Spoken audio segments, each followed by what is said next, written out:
నీళ్లు కూడా ఉండవు, రోగాలు బారిన పడతారు, మొత్తం ప్రజలంతా కూడా తీవ్ర స్థాయిలో ఇబ్బందులు పడతారు అని స్పష్టమైనటువంటి అభిప్రాయం చెప్పినప్పుడు ఇంకా ఈ ఫ్యాక్టరీకి అవసరం లేదు, తక్షణమే దీన్ని రద్దు చేసి మీరు వేరే ప్రాంతానికి వెళ్ళిపోవాలి. ఎందుకంటే చెప్తున్నారు కదా వాళ్ళు, ఎందుకంటే వాళ్ళ అభిప్రాయాలు పిన్ టు పిన్ మొత్తం వ్యవసాయ బోర్డులన్నీ కూడా హరించిపోతున్నాయి.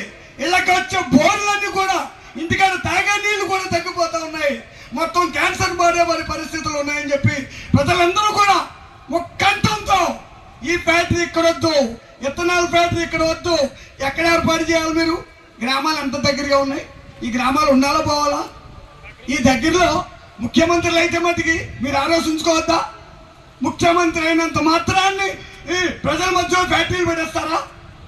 మీకు ఆలోచించాలి కదా, మీరు ప్రజాభిప్రాయం అంటారు కదా, ప్రజలు చేర్చుకోరుతా ఉంటారు కదా, ప్రజాభిప్రాయం పనిలో తీసుకుంటా అని చెప్తారు కదా.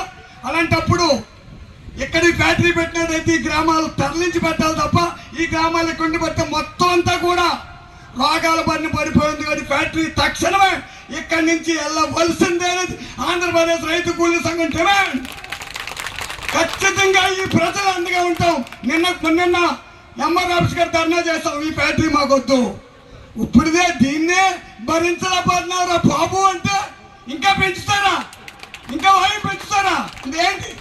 ఏంటి దానికి అర్థం ఏంటి?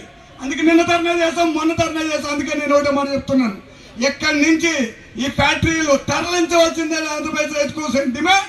ఈ 4 గ్రామాల ప్రజలకి మొత్తం మా కార్యకర్తలు 1,00,000 మంది వాళ్ళకి అండగా ఉంటారని తెలియజేసుకుంటూ నేను ముగిస్తున్నాను.